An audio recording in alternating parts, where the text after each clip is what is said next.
Dear traders, this is Tradinghub here.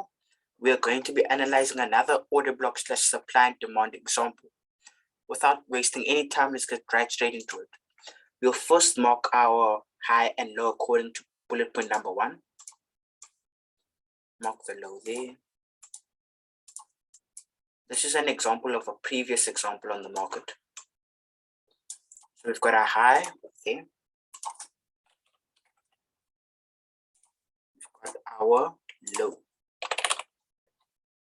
Second bullet point says you mark a break of structure. Here the market broke the low, therefore we should look for sells. If a market breaks a high, we should look for buys. Therefore here our bias is to look for shorts. Now we know we should be looking to sell. That's solving one major problem. Therefore, we now mark the order block as supply and the demands on the high time frame which broke structure.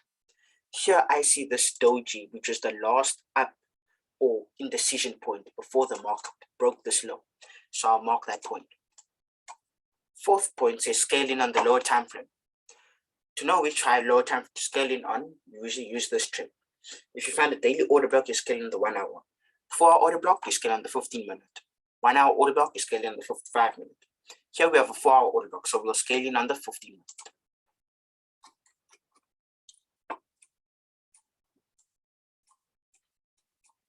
So now we have to look for lower time frame patterns.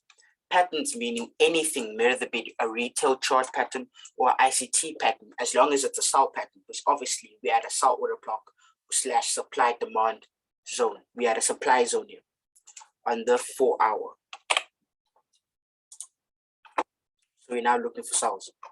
So now as I look here, I see that we've got a trend line break to the downside. But we've also got a high,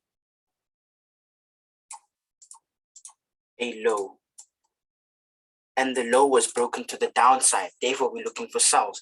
And it was a trend line break. Therefore, that's even more confidence for us.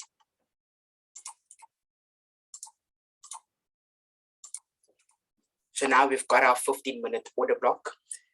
Now what we do is, once we found the lower time frame pattern, chart pattern, we'll now enter.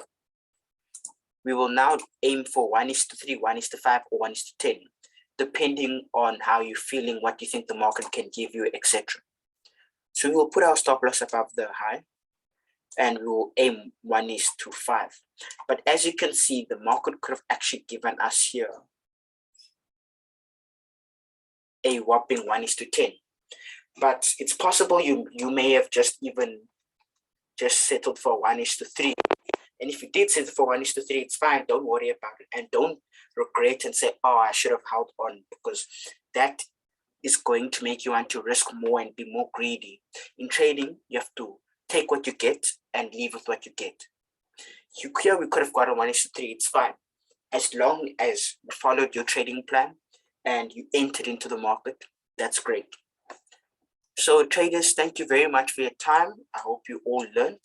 So remember, you mark your high and your low on the higher time frame. You mark your break of structure. Break of structure to the downside, look for sell. Break of structure to the upside, look for buy. You mark the order block on the higher time frame. You scale in on the lower time frame at that higher time frame order block and look for patterns on the lower time frame at that higher time frame order block. Then it's now, once you found that pattern, it's time to enter. You can either aim for 1:3, 1:5, or 1:10. Thank you very much, traders, for your time.